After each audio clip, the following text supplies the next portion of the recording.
The new Pride mural in Spokane has been vandalized again. And I got to tell you, the difference between the right and the left is that if you had a statue that was 200 years old and the left wanted it gone, they'd show up in mass, 200 people, all wearing black hoodies, jeans, and masks, smash it to bits, and then no one would go to jail for it. No criminal charges. The right, however, doesn't do any of that. I guess they spill paint. These kids who got criminally charged for riding their scooters on it apparently didn't even do anything. This is how insane it is. You know, look, I'll say this. Don't go vandalizing people's stuff. If you live in the community and you have problems with it, you have an opportunity now to speak up and complain and generate public attention. Vandalizing it actually doesn't do anything. Going up to the Pride mural and vandalizing it may feel good, but I think it's a missed opportunity. If you're not from the area, I don't actually like people going and, ruining these pride flags. I don't like the pride flags, but if I want to fly a Gadsden flag, I don't want someone throwing a brick through my window. But I get it. It's a culture war.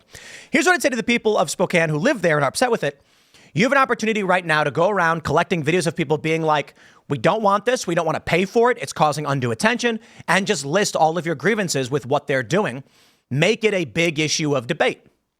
Make it something that they'll have to publicly defend. And then put the pressure on them for going after people who vandalized it. Now, especially, I would say particularly these kids, they didn't vandalize anything. Yo, it's insane.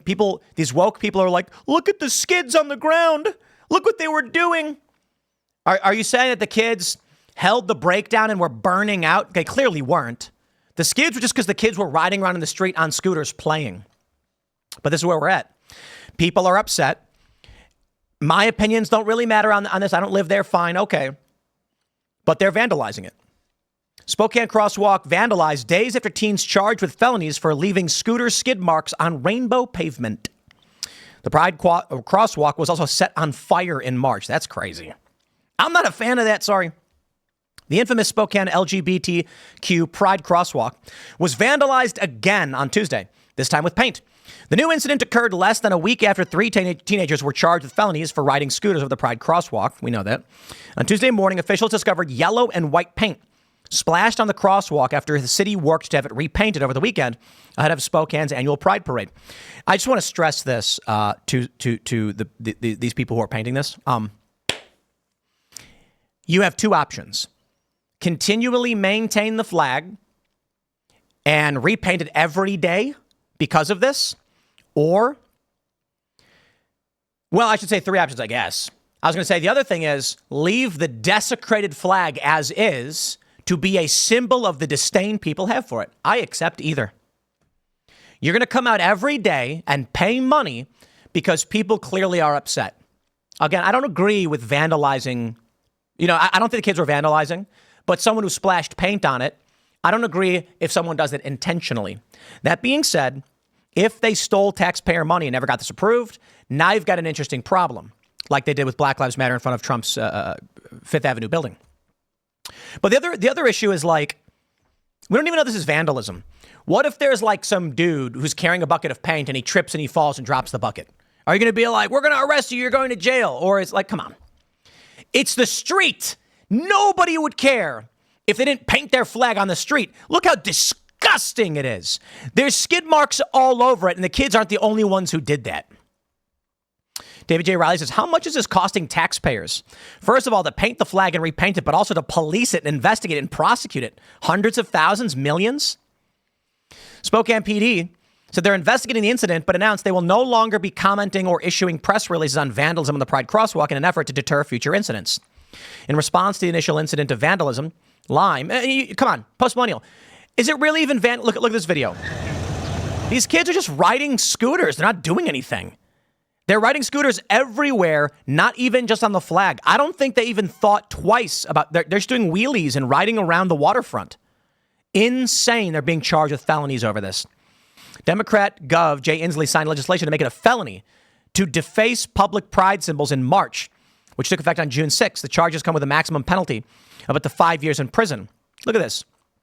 Teens left scooter marks on freshly painted LGBTQ pride mural.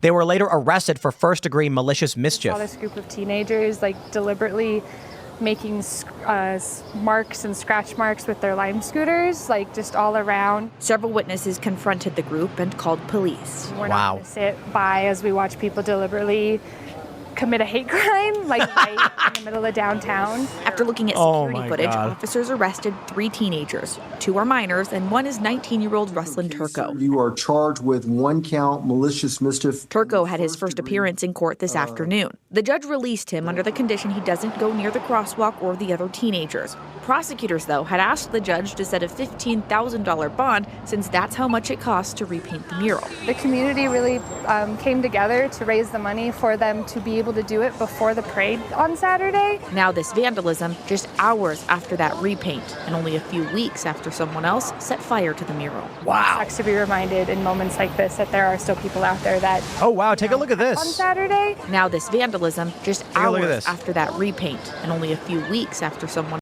else set fire to the mural. It sucks to be... Right here. Look at these skid... They're not telling us everything about what's going on. Look at these massive tread marks. There is very serious outrage over this, and it's getting crazier. I'll tell you why.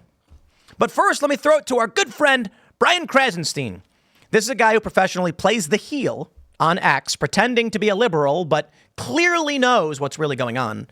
He says, in reference to Gunther Eagleman showing a truck peeling out on a pride flag mural in the street, he says, imagine spending your time on X trying to make a group of people who have a significantly higher rate of suicide feel even more hated and unwelcome in their own skin. You truly have to be a horrible person to post something like this. I just ask people to put themselves in other people's shoes before trying to monetize off hate. This is why I say the Krasensteins are evil. Because they're comic book villains. They know the real reason people are upset with pride flag murals in the street, but they pretend like you're trying to make a group of people feel unwelcome in their own skin. Brian Krasenstein knows exactly what's going on. Cities are painting an ideological symbol. This is not a trans pride flag. This is a progress pride flag that represents an ideology. Brian, notice the black and the brown stripe. Are you saying that black people don't like being black and they have a problem with it? What's your implication? I can't stand these racist liberals. The problem people have with it is a symbol of an ideology that is being forced on them, while at the same time, the proponents of that ideology have desecrated war memorials and ripped statues from their bases. You have, my friends, a culture war. People are very unhappy. But I tell you this, there have been some people who have been criminally charged for damaging statues. That's true. But take a look at the extreme degree they go for people driving on the road.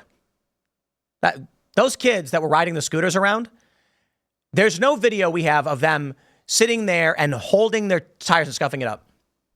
The scuffs they've presented in media appear to just be scuffs from riding scooters. That just happen. They also we've never gotten a story about what those big, massive tread streaks are. They're going to have to keep repainting this thing because people are pissed off. But I tell you what, the stupidest thing, I think, is this. Driving across it and peeling out. The reason why these people keep winning these cultural battles is because they use the police.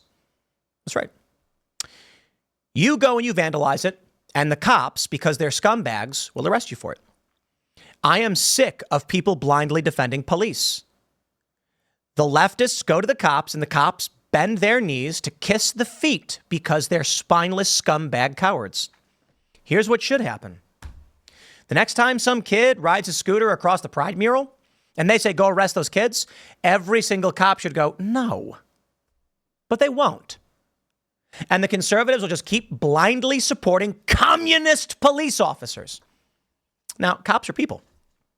There are cops who are not communist. There are cops that have met good people, fans of the show too. But in places like Spokane, places like Florida, you have communist cops that will defend. And you know what? These cops will be like, well, I don't agree with it, but you shouldn't be vandalizing. You're a communist. They got their garbage ideology painted on your roads. I don't see you going and arresting people for throwing eggs, bricks, graffiti. You ain't doing none of that. But my boss told me. Okay, so you're a communist. Whatever, man. Just admit it. You can argue all day that you don't like it, but when you march at the whip crack of these neocons, there's no difference. You're their servant. And I'm done protecting cops over this stuff. It is the cops that are in Florida that are going and arresting people. Here's what I'd do. If I was governor of Florida, you know what I'd do? Anyone who vandalized the Pride mural in Palm Beach, it's Palm Beach, I think, right? Pardon? I'd say, no. You guys repay. You want your, you do it. You take care of it. You clean it up. Ron DeSantis needs to be pardoning all these guys. Why isn't he? I hate Republicans so much. Weak. Anyway, I'll leave it there. Next segment is coming up tonight at 8 p.m. over at youtube.com/TimcastIRL. Thanks for hanging out, and I'll see you all then.